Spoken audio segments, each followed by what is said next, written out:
నమస్తే, welcome to Rudra TV. Pithapuram రాజకీయాల్లో ఒక్క ఫ్లెక్సీ వివాదం పెద్ద చిచ్చుగా మారి అధికార కూటమిలో అంతర్గత విభేదాలను బహిర్గతం చేసిన ఘటనగా మారింది. జనసేన నాయకులకు పిఠాపురం మాజీ ఎమ్మెల్యే వర్మ ఇచ్చిన స్ట్రాంగ్ వార్నింగ్ ఇప్పుడు రాష్ట్ర వ్యాప్తంగా చర్చనీయాంశమవుతోంది. రేపటి నుంచి తామేంటో చూపిస్తామంటూ ఆయన చేసిన హెచ్చరిక రాజకీయంగా హాట్ టాపిక్ గా మారింది. టీడీపీని వెనుక నుంచి గిల్లే ప్రయత్నం చేస్తే ఎవరు ఊరుకోరని, తమ పార్టీపై ఎవరైనా దాడి చేస్తే కఠినంగా ఎదుర్కొంటామని ఆయన స్పష్టం చేశారు. ముఖ్యంగా టీడీపీ బలంగా ఉంది కనుకే పవన్ కళ్యాణ్ కు 70,000 మెజార్టీ ఇచ్చామన్న వర్మ వ్యాఖ్యలు కూటమి రాజకీయాల్లో అసలు బలం ఎవరిది అనే చర్చను మళ్లీ తెరపైకి తెచ్చాయి. కూటమిలో ఇటువంటి తెచ్చుకోకూడదు.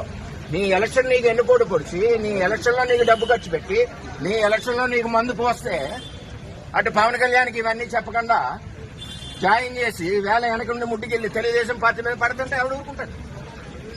పార్టీ ఏమి చేయదు కదా. పార్టీ బలంగా ఉంది కాబట్టి 70,000 మెజార్టీ ఇచ్చాం. పార్టీ ఏమి వీక్గా ఏం లేదు. రేపు నుంచి చెప్తాం మేమని. పిఠాపురంలో జరిగిన ఈ ఘటన కేవలం వ్యక్తిగత గొడవ కాదు, కూటమి పార్టీల మధ్య సమన్వయం లోపాన్ని బయటపెట్టిన సంఘటనగా విశ్లేషకులు భావిస్తున్నారు. ట్యాబ్ల పంపిణీ కార్యక్రమం కోసం ఏర్పాటు చేసిన ఫ్లెక్సీలో ముఖ్యమంత్రి చంద్రబాబు నాయుడు ఫోటో లేకపోవడం, అదే సమయంలో పవన్ కళ్యాణ్ ఫోటోను హైలైట్ చేయడం ఈ వివాదానికి అసలు కారణమైంది. ఇది గమనించిన వెంటనే మాజీ ఎమ్మెల్యే వర్మ తీవ్ర ఆగ్రహంతో అక్కడున్న నేతలను ప్రశ్నించారు.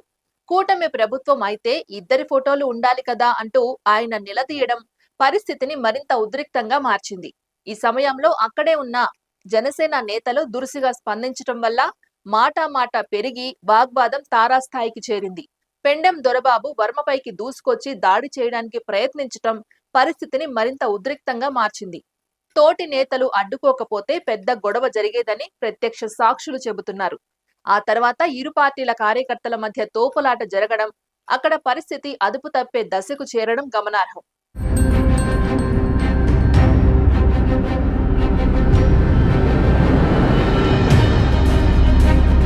ఈ ఘటనపై తీవ్ర ఆగ్రహం వ్యక్తం చేసిన వర్మ, మా మద్దతుతో గెలిచిన వారు ఇప్పుడు మాపైనే దాడి చేయడానికి వస్తారా అంటూ ప్రశ్నించారు. ఇది కేవలం వ్యక్తిగత అవమానం కాదని, పార్టీ గౌరవానికి జరిగిన అవమానమని ఆయన పేర్కొన్నారు. పిఠాపురం వంటి కీలక నియోజకవర్గంలో ఈ తరహా సంఘటనలు జరగడం కూటమి బలహీనతకు సంకేతమని రాజకీయ విశ్లేషకులు అభిప్రాయపడుతున్నారు. ముఖ్యంగా గ్రౌండ్ లెవెల్లో సమన్వయం లేకపోవడం, నాయకుల మధ్య ఈగో క్లాష్లు పెరగడం వల్లే ఇలాంటి పరిస్థితులు వస్తున్నాయని చెబుతున్నారు. మరోవైపు జనసేన నాయకులు కూడా తమ వైఖరిని సమర్థించుకునే ప్రయత్నం చేస్తున్నారు. ఫ్లెక్సీ వ్యవహారం పెద్దది కాదని, దాన్ని రాజకీయంగా మలుస్తున్నారని వారు అంటున్నారు. అయితే టీడీపీ శ్రేణులు మాత్రం దీన్ని తేలికగా తీసుకోవడం లేదు. తమ పార్టీ గౌరవాన్ని కించపరిచేలా వ్యవహరిస్తే సహించబోమని స్పష్టం చేస్తున్నారు. ఈ ఘటనతో పిఠాపురంలో టీడీపీ జనసేన మధ్య దూరం పెరిగే అవకాశాలు ఉన్నాయని అంచనా వేస్తున్నారు. ఎన్నికల సమయంలో కలిసి పోటీ చేసిన ఈ రెండు పార్టీల మధ్య ఇప్పుడు తలెత్తిన ఈ విభేదాలు భవిష్యత్తులో పెద్ద ప్రభావం చూపే అవకాశం ఉంది. ముఖ్యంగా స్థానిక స్థాయిలో నాయకులు ఒకరిపై ఒకరు ఆరోపణలు చేసుకోవడం, కార్యకర్తలు కూడా విడిపోయే పరిస్థితి రావడం కూటమికి ప్రమాద సంకేతంగా భావిస్తున్నారు. రాబోయే రోజుల్లో ఈ వివాదం మరింత ముదిరే అవకాశం ఉందా, లేక పార్టీ అధిష్టానాలు జోక్యం చేసుకుని సమస్యను పరిష్కరిస్తాయా అన్నది ఆసక్తికరంగా మారింది.